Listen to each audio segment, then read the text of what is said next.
Pois não me envergonho do Evangelho, porque é o poder de Deus para a salvação de todo aquele que crer, primeiro do judeu e também do grego, porque nele se descobre a justiça de Deus, de fé em fé, como está escrito, mas o justo viverá pela fé.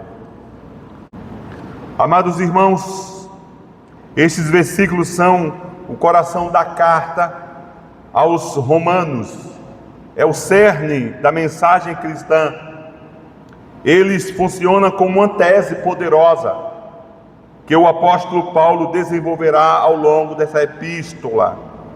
Então Paulo, ao escrever essa epístola, é chamada da coroa do cristianismo. É onde está toda a nossa teologia, a carta aos Romanos. E Paulo faz essa declaração. Mas por que ele faz essa declaração? Porque, amados irmãos, o Evangelho naquela época era uma mensagem de escândalo, muito mais do que hoje, porque nós já nascemos em um contexto, em uma atmosfera cristã, católica, mas cristã. Agora imaginem, irmãos amados, no primeiro século, ó Deus, que o Evangelho era uma mensagem de loucura, porque se pregava um Cristo crucificado, e o Cristo crucificado era sinônimo de derrota, sinônimo de fraqueza, sinônimo de escândalo, era algo sem préstimo. E Paulo diz: olha, vocês falam de filósofos, vocês falam de mensagens, você fala dos epicureus, você fala de toda a sabedoria grega, e eu falo e eu prego uma sabedoria celestial, que é o Evangelho, e eu não me envergonho do Evangelho. Mesmo, amados irmãos, que as pessoas ali sabiam que o Cristo do Evangelho tinha sido morto em uma cruz como um ladrão, como um malfeitor, e muitos não acreditavam que este Cristo tinha ressuscitado. Amados, Paulo inicia, em primeiro lugar, a atitude em relação ao Evangelho. Primeiro ele diz: não me envergonho, não me envergonho. Paulo inicia uma declaração ousada: não me envergonho do Evangelho. No contexto do Império Romano do primeiro século, essa afirmação era radical. O Evangelho pregava um Messias crucificado, uma morte considerada a mais vergonhosa e fracassada. Era uma mensagem de humildade, não de poder militar, de amor ao inimigo e não de dominação. Essa era a mensagem do Evangelho. Paulo, no entanto, não se deixa intimidar pela aparência da loucura da mensagem. Sua confiança não está na sabedoria humana ou no prestígio social que o Evangelho poderia trazer, mas na sua origem e no seu poder intrínseco. A vergonha é substituída por uma coragem que brota da certeza. Ele diz: eu não me envergonho do Evangelho.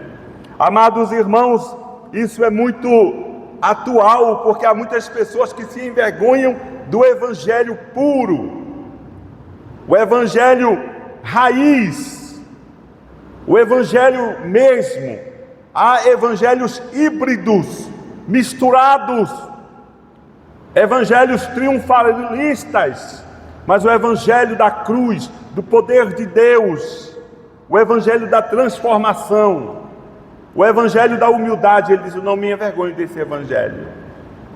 Em segundo lugar, ele não se envergonha por conta da natureza do Evangelho. Que natureza é essa, amados? O poder de Deus para a salvação. Há salvação somente na pessoa de Cristo, pois Cristo é a encarnação do Evangelho. Cristo é a encarnação da Torá, da lei. Jesus é a encarnação da lei, da Torá. Você olha para Jesus e contempla a santa lei de Deus sendo cumprida em todos os aspectos. Cumprida porque cumpre-se nele, e cumprida porque ele viveu perfeitamente a santa lei do Senhor. Está aí o poder do Evangelho. Aqui Está a razão pela qual Paulo não se envergonha do Evangelho. O Evangelho não é apenas uma filosofia interessante ou um conjunto de regras morais. Ele é o poder de Deus, que em grego significa dinamites. É de onde vêm as dinamites. Os irmãos sabem, o conhecimento de dinamite que nós temos é quando os ladrões vão roubar os bancos e botam as bananas de dinamite e acaba com tudo, explode tudo. Nós temos até medo de falar desse negócio, que é uma bomba. Então o Evangelho é o poder de Deus, e este poder de Deus foi nos dado, está dentro de nós, está em nós.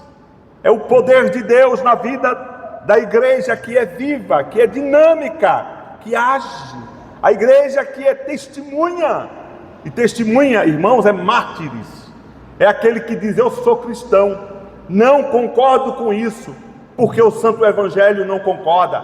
Ah, mas vai escandalizar, vai envergonhar, vai atingir ou ferir. Não, me diz respeito do que o Sagrado Texto diz. O que é pecado, assim diz o Senhor. Com coração humilde, com coração cheio de amor e graça, mas dizer a verdade, pregar este Evangelho. E ele diz: eu não me envergonho do poder do Evangelho, porque é o poder de Deus. Amados irmãos, esse poder é dinâmico, ou seja, ele é transformador, diferente de um poder meramente informativo. O Evangelho é a própria energia de Deus em ação. É Deus se movendo através da sua igreja.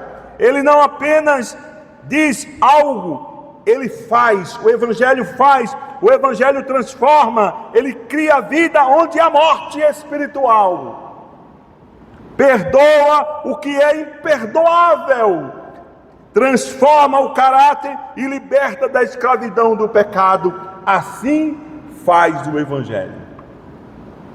Amém? Semana deve ser: meu Deus, muito obrigado, Senhor.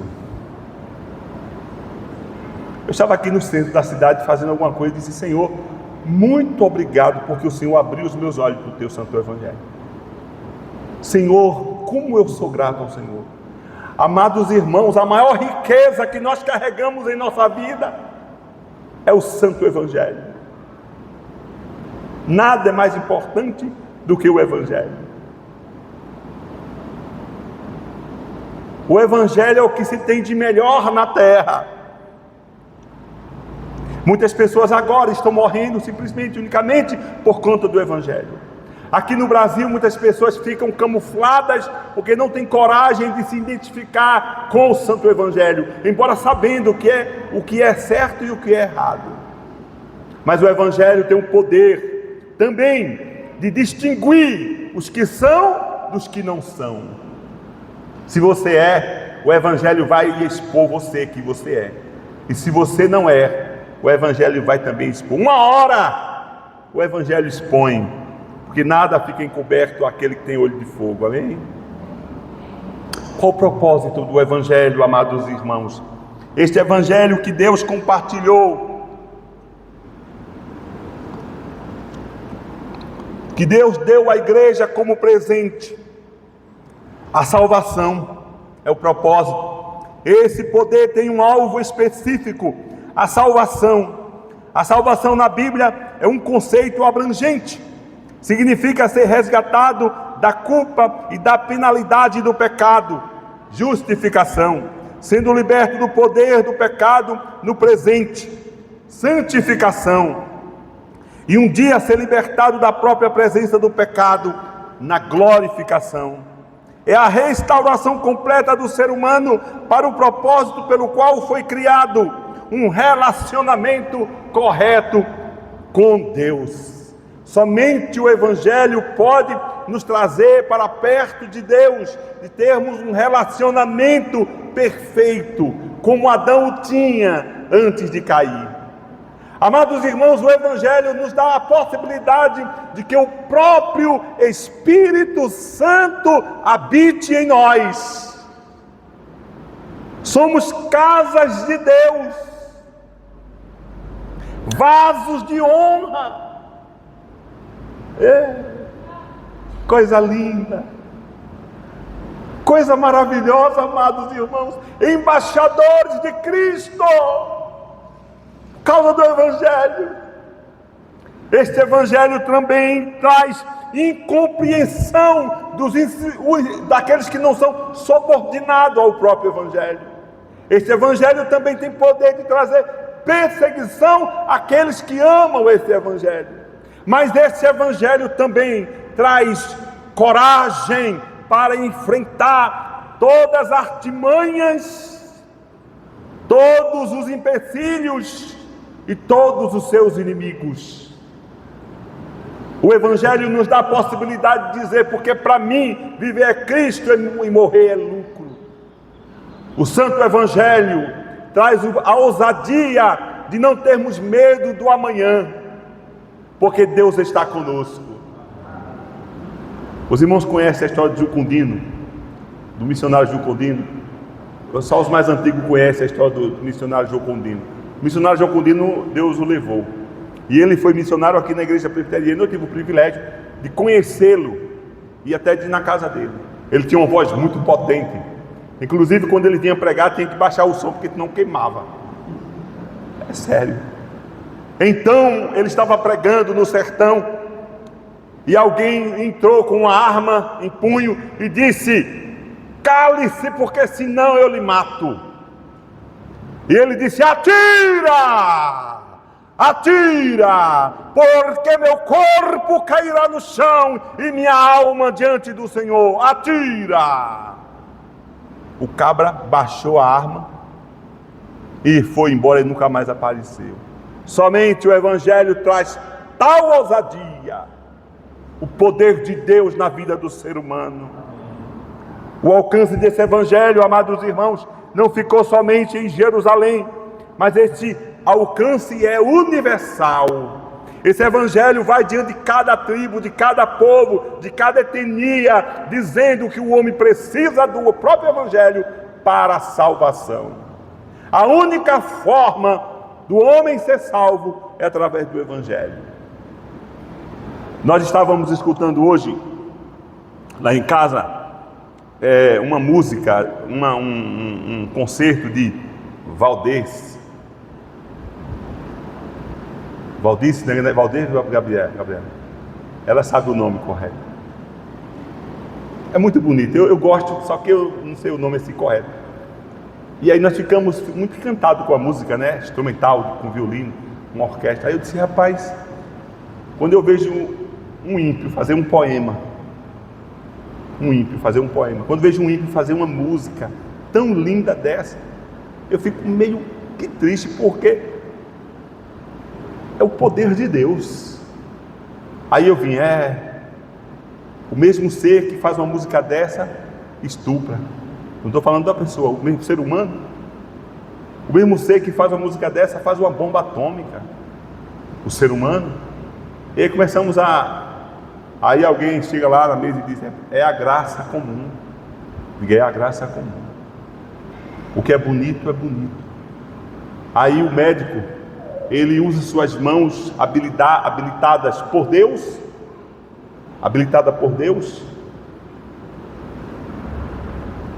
para cirurgiar, para cuidar da nossa saúde, e até sente amor. Inclusive os médicos têm um negócio que eles dizem assim: quando uma pessoa morre, perdemos. Eles têm essa dúvida: perdemos. Essas mãos, essas boas obras, essas habilidades, não os permite que entre diante do céu. Cirurgiões, músicos, artistas, poetas, inventores, pessoas que fizeram grandes coisas na terra, vão para o inferno simplesmente porque não entregaram a sua vida a Jesus Cristo, Filho de Deus. Porque a porta única é o Santo Evangelho. O que habilita o homem é o Evangelho. A graça comum está aí, graças a Deus pela graça comum, que nós podemos usufruir de muitas coisas da graça comum: músicas, artes, filmes, tecnologia, é a graça comum. Mas somente o Santo Evangelho tem o poder de transportar o homem do reino das trevas para o Filho do seu amor.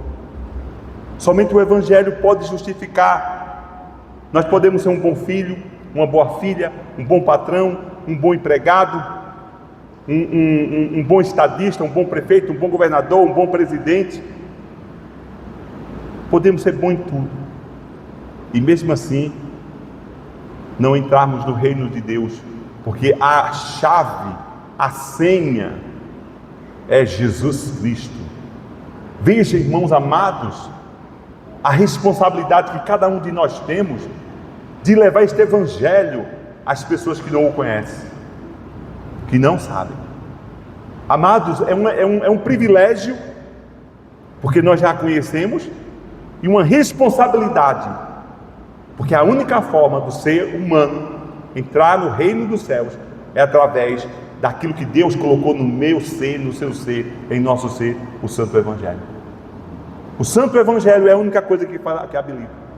O cara pode ser papa, bispo, pastor, reverendo, conhecer grego, hebraico, aramaico, pode ele conhecer do Gênesis, Apocalipse, de cor, de coração, mas se ele não tem o encontro pactual com Jesus, ele não vai entrar no reino dos céus. Ele pode ser um bom pregador, orar e as pessoas serem curadas, e dar o corpo dele para ser queimado, mas se ele não tem este amor, ele não vai entrar no reino de Deus. Amados, isso nos traz uma responsabilidade imensa de nós não nos calarmos e anunciarmos este Evangelho, porque as pessoas precisam como nós um dia precisávamos. Não merecem como nós também não merecíamos, mas precisam do Evangelho para a salvação. E esse tesouro foi dado à igreja de nosso Senhor e Salvador Jesus Cristo. Amém. Amados irmãos, eu escutando, assistindo que os irmãos possivelmente já alguns assistem,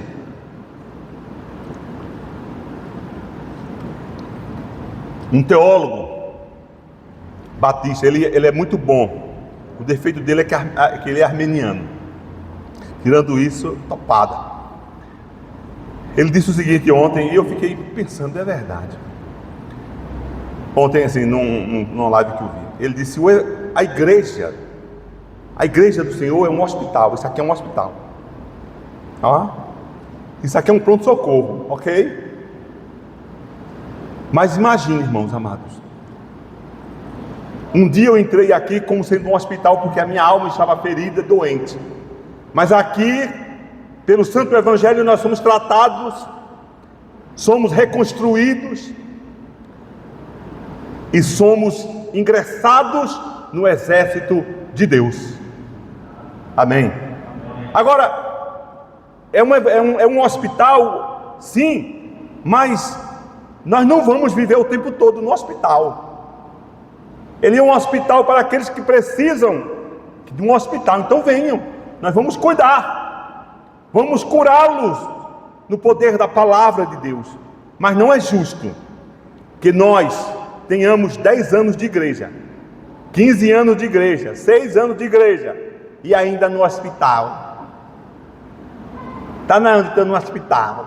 Não, você não está no hospital não. Você faz parte do exército de Deus. Você foi chamado para pregar o Evangelho. Você foi chamado para transformar a vida. Você foi chamado para trazer esperança ao mundo no poder do Santo Evangelho. Porque nós chegamos no hospital, sim, fomos tratados e curados, mas depois fomos ingressados no exército de Deus para pregar o Santo Evangelho. Amém? Esse poder salvador é para todos aqueles que crê. A salvação não é restrita a uma nacionalidade, classe social ou mérito pessoal. A divisão fundamental não é entre judeus e gregos, mas entre os que creem e os que não creem. A ordem, primeiro, dos judeus reflete o histórico plano de Deus de trazer a salvação ao mundo através do povo judeu. Mas ela se estende graciosamente a todos os povos, também aos gregos e até mesmo os argentinos e os brasileiros, a todos os povos. Esse evangelho. Quando eu encontro uma pessoa que não é do meu país, nós encontramos agora muito colombiano, rapaz, eu fico na vontade de pregar o evangelho, porque ele vai voltar para lá. Imaginem, amados irmãos, um colombiano voltar para a Colômbia cristão. Imagina um boliviano voltar para a Bolívia cristão. Ele está aqui.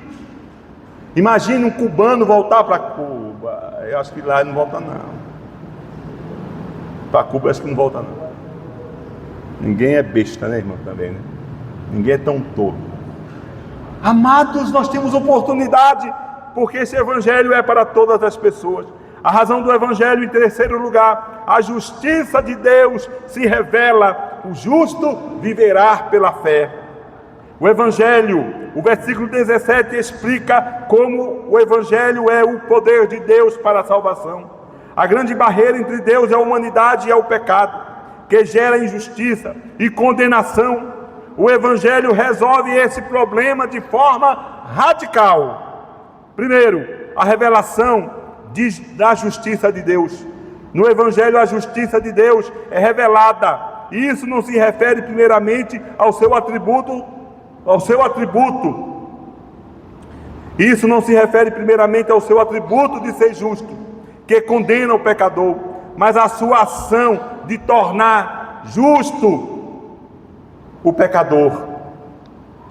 É uma justiça que ele oferece, que ele imputa, não uma ação que ele exige.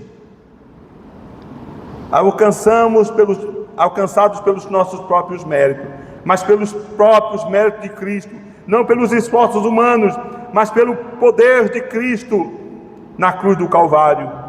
O meio de se adentrar nesse evangelho é de fé em fé. Essa justiça é recebida de fé em fé. A expressão enfatiza que do início ao fim a vida cristã é sustentada pela fé. Sem fé, os não lembram? Sem fé é impossível agradar a Deus. É preciso crer. E este crer, irmãos amados, não é saber crer. Esse crer é viver, praticar, ação, expondo-se. Esse crer é agindo, trabalhando. Esse crer dá fruto daquilo que a pessoa é. E crescente da dependência de Deus, não das obras. É um dom que se recebe pela confiança, não um prêmio que se conquista por mérito. Não é por mérito não, é pela graça de Deus. Amém? Irmãos, isso é muito importante. Teve uma pessoa que chegou para mim e disse assim: rapaz, graças a Deus que eu estou trabalhando muito na igreja. Se Jesus Cristo voltar hoje, se Jesus Cristo voltar hoje, eu estou bem com ele, porque rapaz, olha, eu tenho cargo na igreja, viu? Eu digo, meu Deus, que evangelho foi esse, hein? Que evangelho foi esse que essa menina recebeu, ouviu? Graças a Deus que, eu estou trabalhando na igreja, eu sou tal, e ela falando assim para mim, não é da igreja presbiteriana? Aí eu, não dá para falar. Eu disse, que evangelho? Não, esse não é evangelho não, irmão. Agora, o evangelho produz em nós dinâmica, produz em nós vida. E o cristão, ele tem consciência que ele é salvo não porque foi pelo aquilo que foi produzido nele e que ele faz. Ele é salvo não pelo que ele faz, mas ele é salvo pela graça de Deus. Ele tem consciência porque, por mais que ele faça, ele entende que ele é um devedor de Deus, que ele deveria fazer mais. Isso não vai causar tristeza ou depressão ou tristeza. Eu nunca consigo agradar a Deus perfeitamente. Não vai causar isso não, porque nós temos o Espírito de Deus, o Espírito Consolador que nos guia e que nos dirige. mas temos a consciência sadia de que Ele merece, e o que nós fizemos é pouco diante da sua eterna grandeza. Amém? Jesus é a encarnação do Evangelho. Toda essa estrutura encontra seu cumprimento em Jesus Cristo. Ele é a personificação do Evangelho. Ele é o poder de Deus. A cruz, que parecia fraqueza, foi o poder de Deus para derrotar o pecado e a morte. 1 Coríntios 1,18. Ele é a salvação. Não há salvação em nenhum outro. Não há salvação em nenhum outro nome. Atos 4,12. A salvação é encontrada exclusivamente na sua pessoa e obra. Ele é a justiça de Deus. Na cruz, Jesus Cristo, que não tinha pecado, foi feito o pecado por nós, para que nele fôssemos feitos justiça de Deus. 2 Coríntios 5:21. A justiça que Deus exige, Ele mesmo fornece em Cristo. A fé é simplesmente o instrumento que se apropria dessa justiça que já foi conquistada em Cristo Jesus. A citação do Antigo Testamento: o justo viverá por fé, Abacuque 2:4. Sabe quem foi que falou isso, irmão? Sabe quem falou isso? O justo viverá por fé. Irmãos, quem falou isso foi Deus. Deus na primeira pessoa. Uma conversa que Abacuque estava tendo com Deus. Não é, por exemplo, uma palavra de Abacuque, ou tipo assim, uma palavra do salmista, que não é menos palavra de Deus, não é menos, é o poder de Deus. O salmista diz assim: Deus é o nosso refúgio e socorro bem presente nas tribulações. O salmista, ele, no poder do Espírito Santo, ele disse isso, está escrito e é isso. Mas este texto, o meu justo viverá por fé, é Deus conversando com Abacuque. Essa palavra primeiro saiu da boca, na primeira pessoa de Deus, dizendo a Abacuque: o meu justo viverá por fé. Não foi Paulo que falou. Paulo, ele escreveu aquilo que estava escrito no livro de Abacuque. Ele usou o Velho Testamento para dizer isso. Conecta o Evangelho à história redentora de Deus. Mostra que o princípio da justificação pela fé não era novo, mas sempre foi o meio pelo qual Deus relaciona-se com os seres humanos. Abraão, o pai da fé, foi justificado pela fé. Gênesis 15:6. E esse mesmo princípio é plenamente revelado e disponibilizado em Jesus Cristo. Eu quero concluir dizendo o seguinte, amados irmãos: Romanos capítulo 1, 16 e 17 nos apresenta uma mensagem que é, primeiro, ela é poderosa. A mensagem que Deus entregou a mim e a você é poderosa. Abra a tua boca e fale dos santos oráculos de Deus. Não tenha medo. Fale e não se cale. Segundo, essa mensagem ela é salvadora. Terceiro, essa mensagem é universal. Quarto, essa mensagem é cristocêntrica. Toda a sua eficácia reside na pessoa e obra de Jesus Cristo, que é a justiça de Deus encarnada. Essa mensagem é acessível a todos pela fé, recebida não por mérito, mas pela confiança e humildade na obra consumada de Cristo Jesus. Portanto, meus amados irmãos, não nos envergonhamos do Evangelho. Ele é a mais gloriosa, poderosa notícia que o mundo já ouviu.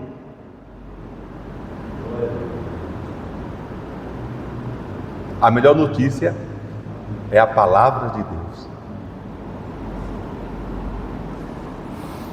Eu fico emocionado porque Deus nos deu esta graça, amados irmãos, de levarmos esta notícia.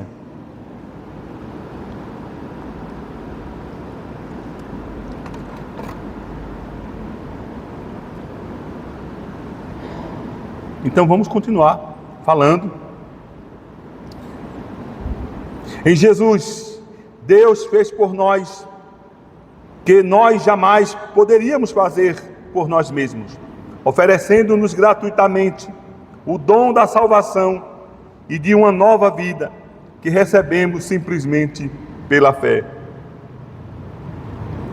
Que possamos, amados irmãos, como Paulo proclamar com ousadia e viver pela realidade deste Evangelho, que é verdadeiramente o poder de Deus. Amém? Então, nos animemos. Anime-se. Precioso foi o que Ele nos deu, o Santo Evangelho. Proclame este Evangelho, porque há muitas pessoas, às vezes bem pertinho da gente, que está precisando do Santo Evangelho. E cabe-nos a falar do Evangelho. Amém? Que Deus nos ajude, Deus nos abençoe, nos dê força, coragem, ânimo, graça, oportunidade para nós levarmos este Evangelho com amor, com compaixão, com misericórdia, porque acredita, somente através do Evangelho é que o homem vai se encontrar com Deus. Amém.